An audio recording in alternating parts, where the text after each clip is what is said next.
Assalamualaikum dan selamat sejahtera murid-murid. Bersama dengan Cikgu Nisa, pada hari ini kita akan membincangkan dan mempelajari tentang makanan segar lawan makanan yang diproses. Tahukah anda mengenai semua jenis makanan ini dan apakah kebaikan dan keburukan sekiranya anda mengambil makanan ini? Masih terfikir-fikir? Jom sama-sama kita terokai dan telusuri tentang topik ini. Sebelum kita tengok dengan lebih lanjut, mari fikir sejenak. Kenapa kita perlu memilih makanan untuk dimakan? Bukannya boleh telan semua benda. Boleh ke kita telan semua benda? Sehat ke kita nanti? Atau ada penyakit yang akan hinggap pada diri kita? Cuba fikirkan. Nanti kita akan jawab pada hujung sesi. Okey? Jom kita tengok pula yang seterusnya. Murid-murid masih ingat gambar ini? Gambar ikan, brokoli, bayam, apple, telur dan juga gambar di sebelah kanan, roti, sausage, kentang goreng, mi segera. Masihkah anda ingat gambar ni yang ada dekat Google Site tadi? Apa yang anda boleh tengok dan lihat perbezaan melalui kedua-dua gambar ini? Tahu tak sebenarnya apa? Tak tahu? Meh cikgu tolong. Okey, untuk gambar di sebelah kiri merupakan makanan segar, iaitu makanan yang ditanam secara semula jadi ataupun makanan yang kita ambil secara terus dari lautan. Contohnya macam brokoli, kangkung, bayam, yang itu kita boleh tanam dekat rumah. Dan macam ikan, telur, ayam dan sebagainya, itu semua boleh didapati di pasar-pasar. Bukan kita lah yang pergi tangkap, tetapi nelayan-nelayan yang menjual di pasar. Senang kan? Itu kita boleh nampak dekat pasar. Bagaimana pula dengan gambar yang sebelah kanan? Di sebelah kanan iaitu makanan yang diproses. Tahu tak makanan yang diproses ni makanan apa sebenarnya? Makanan yang diproses adalah makanan yang perlu masuk kilang dulu. Masuk kilang dan mereka menjalani beberapa langkah dan akhirnya jadilah satu makanan. Nampak sedap tetapi sebenarnya banyak bahan yang dicampur ke dalam makanan itu. Roti, sausage.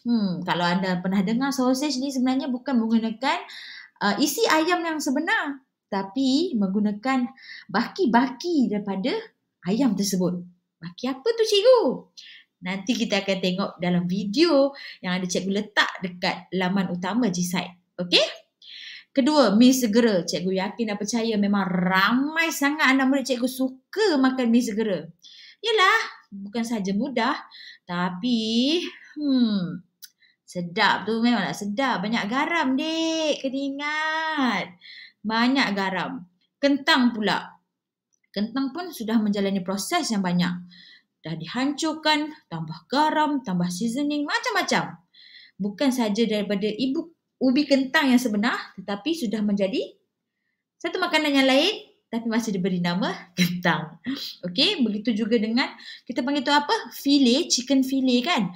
Chicken tu pun, ayam tersebut juga yang dah diproses, dihancur-hancur-hancur, tambah itu, tambah ini, tambah itu, bahan yang tak sepatutnya ada lah. Seperti ini, garam yang berlebihan. Terhasillah makanan tersebut. Dan kat mana kita boleh dapat makanan ni? Makanan-makanan yang diproses boleh didapati di mana-mana kedai, pasar raya, pasar runcit dan sebagainya. Betul kan? Dan sekarang anda dah tahu perbezaan kedua-dua gambar ni. Tapi banyak lagi info cikgu nak kongsi. Jom kita tengok yang seterusnya. Okey. Jom kita tengok dulu definisi makanan segar. Makanan segar adalah makanan dalam keadaan asli dan tidak melalui perubahan kimia ataupun perubahan fizikal. Ayam kita beli seekor, kita potong-potong-potong, kita masak. Itu saja. Tak ada pun kita proses, kita cincang dia, kita tambah itu, tambah ni. Tak ada. Dan kebiasaannya makanan segar ini kita beli terus dari pasar ataupun pasar raya dan kita masak sendiri di rumah. Jadi kita tahu sebab kita yang proses makanan itu daripada segar menjadi sesuatu makanan untuk kita makan. Contohnya adalah buah-buahan, apel, pisang, sayur-sayuran, bayam, lobak, kangkung, ulam-ulaman, sayur kampung yang kita boleh dapatkan, daging segar, telur dan sebagainya. Makanan yang raw, yang memang sebiji itu memang makanan yang kita peroleh daripada yang kita nampak fizikalnya begitu, kita beli pun begitu. Faham? Dan apa pula maksud makanan diproses, cikgu? Jomlah kita tengok. Okey, murid-murid, untuk makanan yang diproses pula adalah makanan yang diubah rasanya, tekstur atau jangka hayat dan melalui proses industri. Cikgu dah cakap tadi kan, makanan diproses ini dimasuk kilang. Dimasuk kilang dulu, diproses, pergi langkah 1, langkah 2, langkah 3, langkah 4. Langkah terakhir tu, daripada lori, pergilah pasar runcit untuk dijual. Biasanya makanan diproses ini kita boleh dapati dalam satu packaging yang telah disediakan oleh kilang tersebut.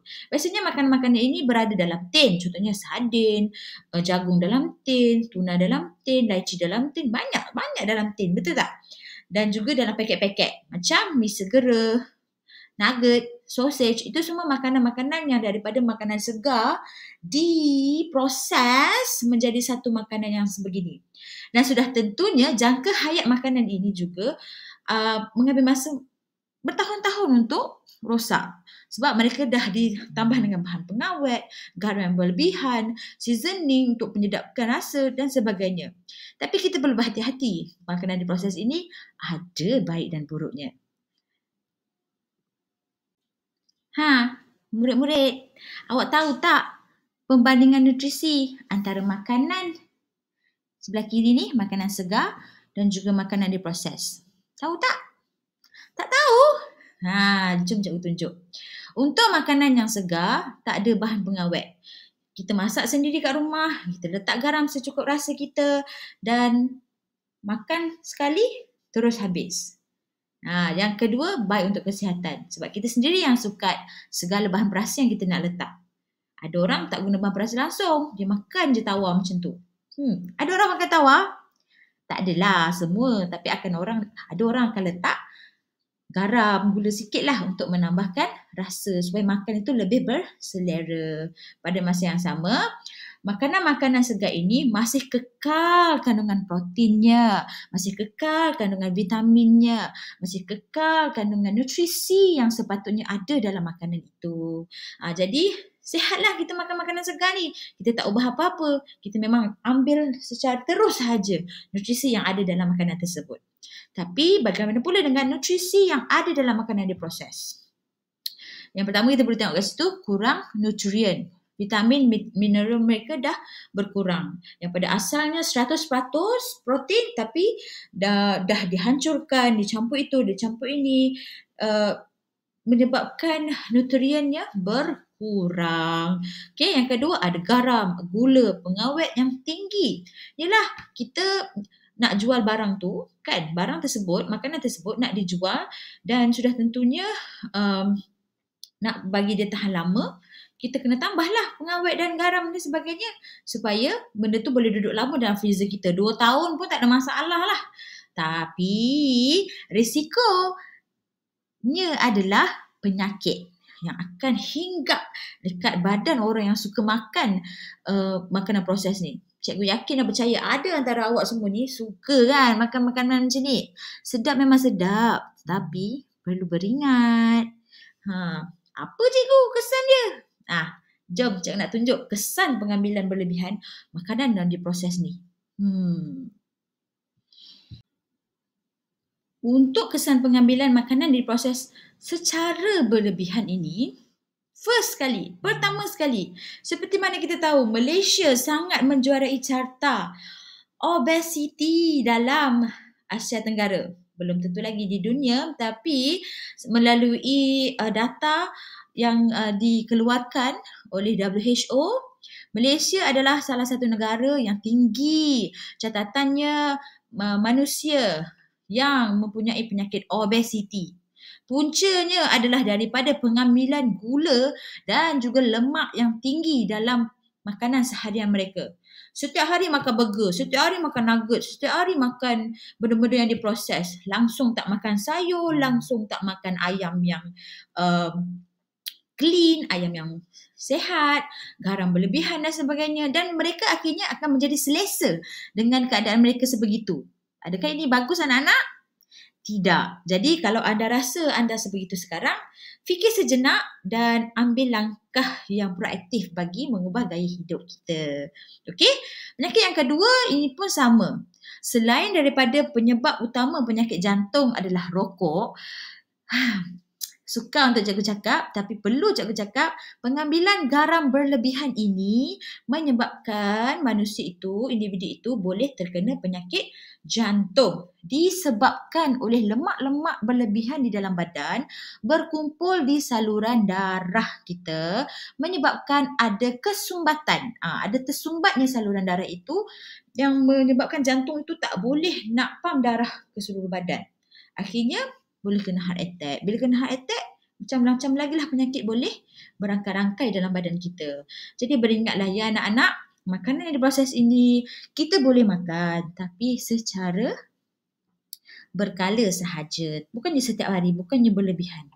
Okay? Dan yang terakhir, penyakit ni kita bagi penyakit 3 serangkai lah. Obesiti, jantung, kencing manis, darah tinggi, hipertensi kan. Kencing manis. Kita panggil ni kencing manis. Dia disebabkan oleh pengawet dan juga pemanis buatan yang ada dalam makanan yang diproses. Contohnya, air kotak, air berkarbonat, macam-macam lah.